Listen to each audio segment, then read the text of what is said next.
Hi guys and girls, just like to introduce you to our quail cages that we sell. These cages, unlike all the other aviary cages or converted rabbit hutch, etc., are made and designed specifically for quail and egg laying. So this is where this cage does everything. It looks after the eggs.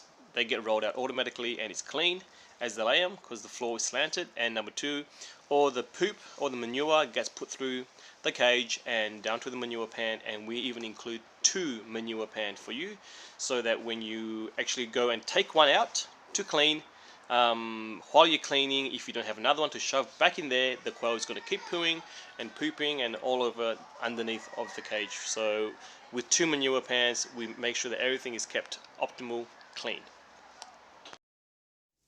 Hi guys, this is Ian here. Just going to do a quick tutorial on how to assemble your quail cage when you get it. Once you've got your package open, you should have the following pieces. 1, 2, that's the manure tray, 2 of them. And this part here is the bottom. That's the bottom cage where the quail sits on. As you can see, that's the curve for the egg to roll out, and that's the back wall. Moving across here, you've got the this is the top of the cage and the front. So if you look at it from here, I'm holding the actual top of the roof of the cage, and that is the front. And I'll show you which way it's going to go in a second when we start to assemble it. And of course, you've got that's your sides, left side and right side. And with the accessories over here, we have, as you can see, that's the tray where you put all the feed in, and these are the 2 end caps, which I'll show you how to go on in a second, left and right. And these are the 2 spring clips that holds the tray to the cage. Across here is the auto drinking cup, which will auto fill, and we'll go through that later on. And over here is a bag of zip ties. Originally it comes with zip ties, but we've included in our kits a tool, the tool you get a box of these as well.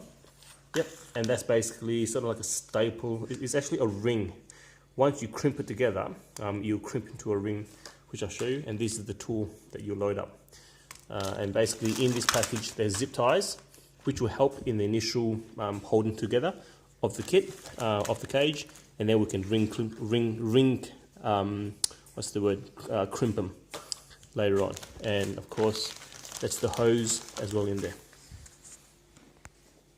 Okay, so basically 2 manure trays, top cage, bottom cage, left, right, and accessories.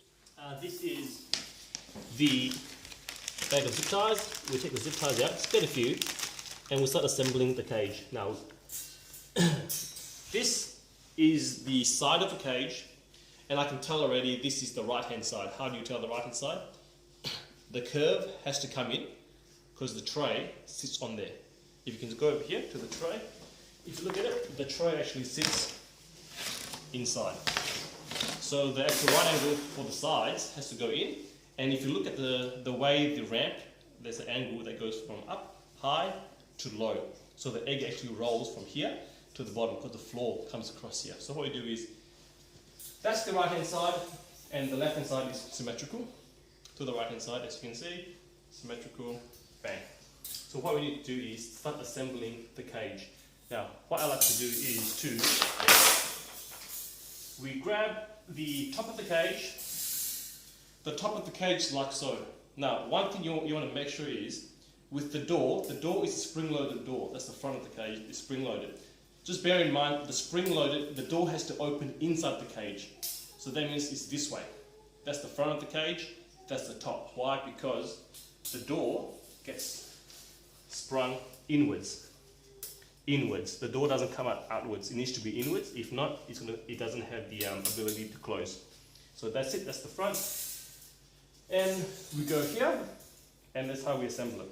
Let's get a zip tie. So once you've got your front and back all sorted, knowing that this is the front of the cage at the front, so the door actually goes in, not out. The door goes in. Take a zip tie and hold it there, and just get a zip tie and just zip tie it on a corner just to give it some rigidity, and then we can use the tool to crimp it later. So that's there. Two-person makes it easier, but that is fine for now. There we go. As long as you've got that there, that is fine. And what I'll do is I'll grab the other side as well. 2 zip ties. Come on this side. You can even put it on the ground and zip tie it like this.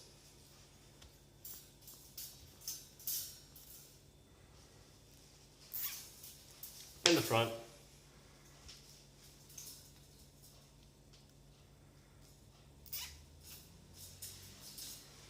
And if your cage is slightly out of shape or a little bit bent, all you do is just bend it back into shape. It's all wire mesh, very easily done. Now, lift it up, and you've already got the form of it, which is fantastic. Get a zip tie, and zip tie at the bottom, like so.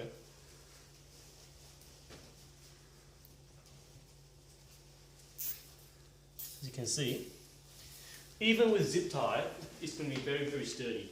But we just chose to include the tool to crimp with a metal ring for this large cage. The smaller version of this, we've capped it with the zip tie, which works perfectly fine. Just that this is a bit more heavy duty, we decided to go with the crimping tool. Okay, now this is the bottom of the cage. You've got to slide it in between the 90-degree bend, which might prove a bit challenging. Let's do it from the back. Here we go. As you can see, that's the back. The egg tray actually protrudes at the front, and bear in mind it doesn't go flush with the floor. Okay, it needs to be lifted up because the actual manure pan over there needs to slide underneath. But what you can do is swing around the back, lift it up 90 degrees. You know which way the bottom tray goes is because it needs to come up. That's the egg catcher. It doesn't go the other way. It's very obvious. Take it at the back. That's already pre-assembled with the crimps. Lift it up, and just for the sake of holding it together, we'll just put one on each corner. Here we go. One in the front. Done. And one in the back. Just like that. Okay. Beautiful. So as you can see, that's pretty much, it's very rigid at the moment. Of course it's not there yet. And just a demonstration, the manure pan goes underneath, it slides in. Right? And you can slide on the back as well. Camera. Okay, this part is introduction on how to use the tool. You can call this the crimper, or whatever you want to call it. Crimper sounds good. Alright. So in this box, comes in your kit, there will be these crimps. We call them, let's call them ring crimps, because eventually they become a ring once you crimp them up. So to use this tool is, those teeth, they go like this, but you need to load the crimps, or staples, crimps, into the actual tool. So as you can see, the back of the tool, where the handle is, that's a spring. This can be pulled up and down. It's like, it works as a stapler, like a stapler.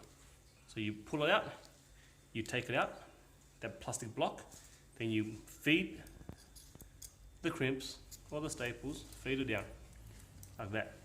Then you pull it up, that's spring loaded, it's under tension, you see. Push it through the hole again, and then that's it. So that will keep, the spring will keep this plastic block forced in against that, and you will push it out as you use it. So you can go to focus on here. You can see I'm going to do a test run. Can you see how I'm pushing one out? See how it curls the actual crimp? And don't overdo it, because you will go past the round point. So that is actually slightly overdone, as you can see. Let's do another one. See, I've released it, and the spring has actually pushed this block to load the next crimp. Let's try again. What you really want is a nice round finish, like that. That is a nice round finish. See that? Okay, beautiful. Starting 3, 2, 1, now. So how to use the tool on the actual cage is, get these two teeth, put it, make sure 2 wires, any of the 2 wires are together. Make sure the actual teeth, the the sort of plier nose, the nose of the plier as such, is over. Push it in, bang, she's crimped. And on this side, same thing. Push it there, crimp. And one over here. Put three. 3 is generally enough. There we go. So that's crimped. And generally, what I'll do is, let's say on the side here, I'll put one at the end, one middle, one middle. So there's 4 on the edge. The front is already pre-done. And on here, let's put another 4. Get the tie wrap away. 1. Space them evenly. 2. Go. 3.